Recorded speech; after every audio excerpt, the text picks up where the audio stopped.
War. War never changes. You some kind of war junkie? Gentlemen, you can't fight in here. This is the war room. Welcome to the War 102 podcast, where we explore the doctrine, theory, philosophy, and history of warfare. I'm your guide, Paul Darling, and I want to share what I learned in nearly 30 years in uniform. So let's get to learning about the most influential activity in human history, war. Welcome to episode 111, the Iran-United States Memorandum of Understanding. I had full intent to go over Panama, but then this MOU came out and I got to address it. I'll get to Panama, I'll get to Clausewitz, I'll get to these things, but I can't ignore it, and it is the hotness of the day. So I held off on recording this until the last possible minute, which creates a little bit of stress for me. It is Saturday afternoon. Lord only knows what is going to change between now and then. But let's go ahead and address what has happened. The MOU, which was signed by President Trump on Thursday, has already ended. Iran has ended it by stating that Israeli aggression in Lebanon has caused the failure. Now, this Israeli aggression was caused by an attack, several attacks, in fact, on Israeli forces in Lebanon, as well as attacks on northern Israel, which Iran states openly that the MOU allows Hezbollah to attack any Israeli forces as long as Israel continues to occupy Lebanon. Keep in mind that in Iran and Hezbollah's mind, Israel has been occupying Lebanon forever because they don't recognize Shabbat Farms as part of Syria, unlike Syria, Israel, and the United Nations, because it's an excuse. I told you this a couple weeks ago in the episode. Iran wants this to go on forever. They are loving every minute of this. It has become a humiliation ritual against the great Satan. And every time Iran and Hezbollah get to create friction between the United States and Israel and make President Trump grovel for whatever he can possibly get and make him give them money to return to the status quo antebellum, in fact, even more favorable than the status quo antebellum for Iran, this is just pure gravy. Now, are the Iranian people suffering? Yes. Does the IRGC care? No. And in fact, the suffering of the Iranian people is a bonus for not only Iran, but it's a bonus for Hezbollah. It's a bonus for Hamas. It's a bonus across the board because the more their people suffer, the more they can look at the United States and Israel and hold them to an impossible standard. There is every incentive for Iran and its proxies to make their own people suffer as much as possible, as long as, I'll say, useful idiots continue to blame Israel when Iran and its proxies use civilian human shields, which is actually a violation of the law of warfare.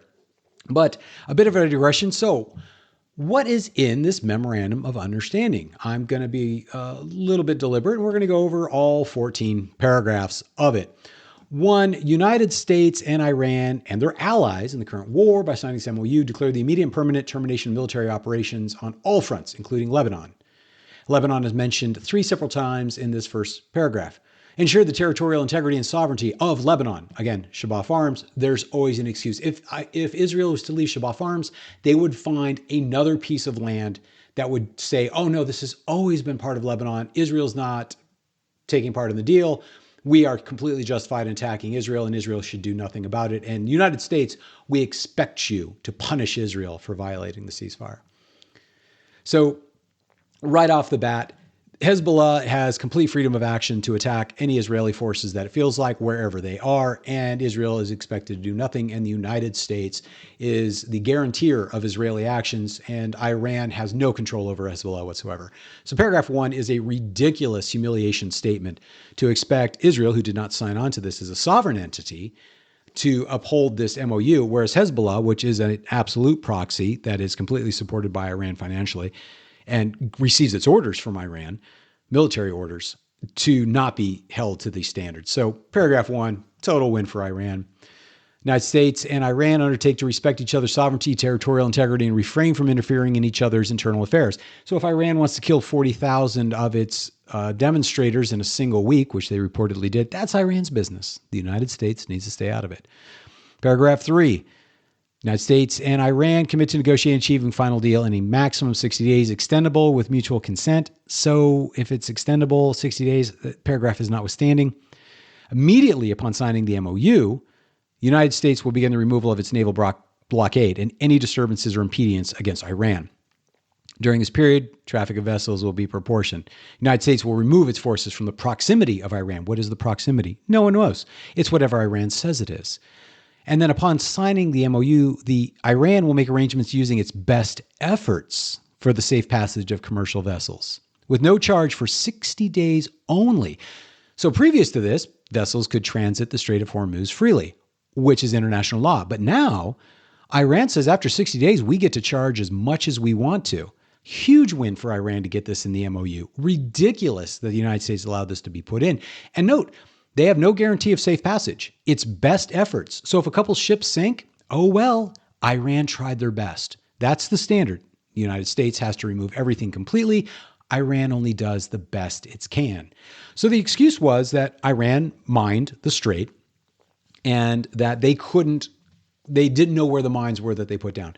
So if no mines are there and they're all found and it's complete freedom of passage, Iran was lying. And then if some ships sink, well, it's not Iran's fault. They did their, and I quote, best efforts. Absolutely ridiculous. United States undertakes with regional partners to develop a definitive, mutually agreed plan with at least $300 billion for the reconstruction and economic development of Iran. Wow, that's pretty nice. $300 billion minimum for Iran to agree to open the Strait of Hormuz. Quite the deal. Paragraph 7, United States terminates all types of sanctions against Iran, including the Atomic Energy Agency and Board of Governors, sanctions primary and secondary, as agreed upon schedule as part of the final deal. All right, great. Sanctions end, including the nuclear sanctions. Iran reaffirms that it shall not procure or develop nuclear weapons. Okay, so here's the big thing. Iran pinky swears they are not going to develop nuclear weapons. Well, we're good here, right? They've been saying that for 2 decades. So why are they doing highly enriched uranium? Because they're developing nuclear weapons. Everyone knows it. But they get to say that they're doing everything they can. And Iran has nuclear needs that need to be satisfied, which is explicit in paragraph 8. What was the actual? The two parties also agreed to discuss the issue of enrichment and other mutually agreed matters related to the Islamic Republic of Iran's nuclear needs. United States of America and Iran acknowledge the critical importance of nuclear issues. Oh, okay. It's very important. So just as important as our desire to not see Iran with nuclear weapons is Iran's desire to have nuclear power using highly enriched uranium, which they don't need for it. Pending the final deal, the United States of America and Iran agree to maintain the status quo. Iran will maintain the current status quo of its nuclear program, and the United States will not impose any new sanctions and will not deploy additional forces in the region. So the status quo of its nuclear program is they're attempting to create and build nuclear weapons explicitly. Everyone knows this. Iran has said as much when they talk in Farsi. When they talk in English, they say different things. And so Iran gets to continue nuclear weapons, but no sanctions and no forces in the region for the United States. Paragraph 10, all sanctions as far as oil, petroleum products, derivatives, and all associated services, banking transactions, insurance, transportation, etc. All those sanctions must immediately be ended upon the signing of the MOU. United States will make fully available frozen restricted funds for Iran. Paragraph 12, United States of America and Iran agree that an executive mechanism will be established to monitor the successful implementation of this MOU. Well, what's being successfully implemented? Is the United States giving Iran everything and Iran giving up absolutely nothing? They're going to find a way to make sure Iran gets what they want. Paragraph 13, after signing this MOU and subject to the implementations of paragraph 1, 4, 5, 10, and 11, 11 is, so just so 1451 is ceasefire everywhere to include Lebanon, but Hezbollah doesn't have to follow that. The end of the blockade against Iranian vessels by the United States Navy. The Islamic Republic of Iran make arrangements using its best efforts for the safe passage of commercial vessels. Best effort, no guarantee, guys. If you lose a ship, that's not our fault. 10, complete elimination of all sanctions and the unfreezing of all Iranian assets immediately upon signing the MOU. And then the final paragraph 14, final deal will be endorsed by a binding United States Security Council resolution. So whatever final deal came up. So that was the MOU. It was a surrender document by the United States to the Iranians. It didn't last 24 hours because the Iranians one, they weren't going to even uphold their tiny bit. And they really want to mess with Trump because they know that Trump is politically incredibly exposed. The high gas prices, the Democrats beating them up and cheering for Iran's victory. Trump just gave away too much time by ending the war last June after the 12-day war, and then waiting until, February to start this over. Just gave away 8 months, a chance for Iran to rearm, and they just ran out of time. So there's an old saying that the quickest way to end a war is to surrender, and that's exactly what the United States did. We wanted it to end bad, and we got it bad. So nothing I'm talking about is particularly new. Is it a biased point of view? Of course it is. Everyone has their own bias. I can at least say that mine is an informed bias, if nothing else. One of the things that I got out of this explicitly is the United States Navy has completely failed. For decades, the Navy has justified its procurement dreams under the illusion of what is known as anti-access aerial denial, sometimes called A2AD.